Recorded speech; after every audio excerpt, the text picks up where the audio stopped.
अस्सलाम वालेकुम। कैसे हैं आप लोग? मुझे पूरी उम्मीद है ज़बरदस्त होंगे। आज जो मैं टॉपिक डिस्कस करने जा रहा हूँ वो EFI से रिलेटेड है और EFI की वायरिंग से रिलेटेड है। आज हम उसके ऊपर डिस्कस करेंगे और इसी के ऊपर बात करेंगे। EFI के अंदर जो सबसे मेन कंपोनेंट जो आज हम डिस्कस करेंगे वो होगा ECU या ECM। ECM अपने अंदर बहुत सारी चीज़ें रखता है, जैसे कि उसके अंदर सेल्फ डायग्नोजिंग सिस्टम होता है, कंट्रोलिंग सिस्टम होता है। इसी तरीके से तो हम SFI को देखते हैं, तो SFI के अंदर सिक्वेशनल फ्यूल इंजेक्शन। इसी तरीके से जो ECM के ड्राइंग्स आती हैं और जो ECMs के अंदर अरेंजमेंट्स होती हैं वो सारी चीज़ें कंट्रोलिंग से ही रिलेटेड होती हैं। जैसे कि हम पढ़ चुके हैं, ECM 32 बिट ECU प्रोसेसर होता है या फिर इसमें 64 बिट ECU प्रोसेसर होता है। डिफरेंट मॉडल्स के अंदर डिफरेंट जो है प्रोसेसर, कुछ मॉडल 64 बिट ECU देते हैं और कुछ मॉडल्स 32 बिट्स ECU देते हैं। और इसके अंदर जो है जो मेन जो इसके कंपोनेंट होते हैं, जो फ्यूल इंजेक्शन करवाना और कंट्रोलिंग सिस्टम को करना। और जहां हम जो डिस्कस करेंगे, ये एक छोटा सा मैं एक व्यू देने के लिए बनाया हूं, जिसके ज़रिए मैं आपको बताऊंगा कि ECM से हर चीज़ किस तरह कनेक्टेड है और किस तरीके से ये सारे जो कंपोनेंट्स हैं एक दूसरे से इंटरकनेक्टेड हैं। तो जो यहाँ हम डिस्कस करेंगे, सबसे पहले वो ये चीज़ डिस्कस करेंगे कि ECM से कौन कौन सी चीज़ें डायरेक्टली कनेक्टेड होती हैं इस सिस्टम के अंदर। आप जैसे कि हम देख सकते हैं, कुछ चीज़ों के नाम तो यहाँ पर लिखे हुए नहीं हैं, लेकिन जो लिखे हुए हैं सबसे पहले उनको देख लेते हैं। सबसे पहले यहाँ पर हम मैप सेंसर देख लेते हैं, manifold absolute mass air flow sensor, mass air flow sensor है ये। और उसके बाद ये क्रैंक सेंसर है, CKP सेंसर। और इसी तरीके से यहाँ पर जो है कैम सेंसर लगा हुआ है, और यहाँ पर एक सेंसर ऑक्सीजन सेंसर लगाया हुआ है, और ये AF sensor air fuel mixture sensor है। और ये IAT सेंसर है जो एयर इनटेक टेम्परेचर सेंसर कहलाता है। उसके बाद यहाँ पर जो लगा हुआ है वो ECT सेंसर है, जो कि इंजन कूलेंट टेम्परेचर सेंसर कहलाता है। ये सारी चीज़ें डायरेक्टली इंजन ECU से डायरेक्टली लिंक होती हैं, डायरेक्टली होती हैं। अब यही सेंसर सारे सिग्नल्स के ऊपर सारे पैरामीटर्स को मेजर करके इंजेक्शंस करवाते हैं इंजेक्टर के थ्रू। तो यहाँ पर जो है इंजेक्टर लगा होता है। तो इस चीज़ पर सारी जो है ना सिस्टम बनाए जाते हैं नॉर्मली, और इसी चीज़ के ऊपर जो है ना EFI सिस्टम वर्क करता है। ठीक है, तो यहाँ जो हम डिस्कस करेंगे वो बड़ी बेसिक चीज़ें होंगी, बहुत ज़्यादा बेसिक्स होंगी, और हर चीज़ को यहाँ ज़्यादा नहीं डिस्कस किया जाएगा। तो सबसे पहले हम देख लेते हैं इंजन ECU। इंजन ECU है जो कि ये वायर के साथ मुख्तलिफ सेंसर्स को और एक्चुएटर्स को कनेक्ट करेगा, यानी एक्चुएटर्स और सेंसर्स आपस में कनेक्टेड हैं। अच्छा, ये जो चीज़ें हैं, जो सेंसर्स हैं, ये डायरेक्टली कनेक्टेड होंगे ECU से, और कुछ ऐसे एक्चुएटर्स होते हैं जो डायरेक्टली कनेक्टेड होते हैं ECU से। अब यहाँ पर जैसे जो कुछ चीज़ों के तो नाम लिखे हैं और कुछ के नाम नहीं लिखे हुए, तो मैं ख़ुद बता देता हूँ। तो ये कैम सेंसर है। कैम सेंसर का जो काम है वहाँ पर सिग्नल्स को डिटेक्ट करना, और उसके जो कैम शाफ्ट के सिग्नल्स होंगे उसको डिटेक्ट करना। और क्रैंक सेंसर, उसका काम भी यही है, जो क्रैंक शाफ्ट की पोजीशंस है और क्रैंक शाफ्ट की जो रोटेशंस है उसको डिटेक्ट करना। यहाँ ECT सेंसर लगा हुआ है। ECT सेंसर का काम है कूलेंट टेम्परेचर के जो भी टेम्परेचर हो उसको डिटेक्ट करना। ठीक है, यहाँ ये ऑक्सीजन सेंसर है, और ऑक्सीजन सेंसर का काम है जो ऑक्सीजन जो भी एग्जॉस्ट मैनीफोल्ड में होगी उसको डिटेक्ट करना कि कितनी ऑक्सीजन है और कितना इसमें फ्यूल है।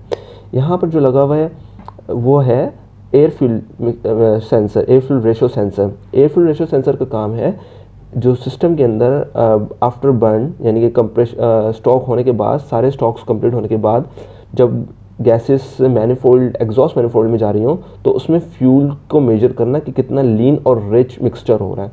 ये काम है एयर फ्यूल रेशो सेंसर का। यहाँ पर लगा हुआ है IAT sensor. IAT sensor intake air temperature sensor है, जो कि इनटेक एयर का टेम्परेचर को मेजर कर रहा होगा। यहाँ पर लगा हुआ है मैप सेंसर, जो कि है मैस एयर फ्लो सेंसर, जो इनटेक साइड पे जितनी एयर इनटेक हो रही होगी उसको सेंस करना कि कितनी इनटेक हो रही है, उसका मैस को, एयर फ्लो को सेंस करना। और एट द एंड ये सारे सेंसर जो सिग्नल्स दे रहे होंगे वो ECU को दे रहे होंगे। यहाँ हमारा थ्रोटल बॉडी लगी हुई है। थ्रोटल बॉडी यही उसका जो हम जितना एक्सीलरेटर देंगे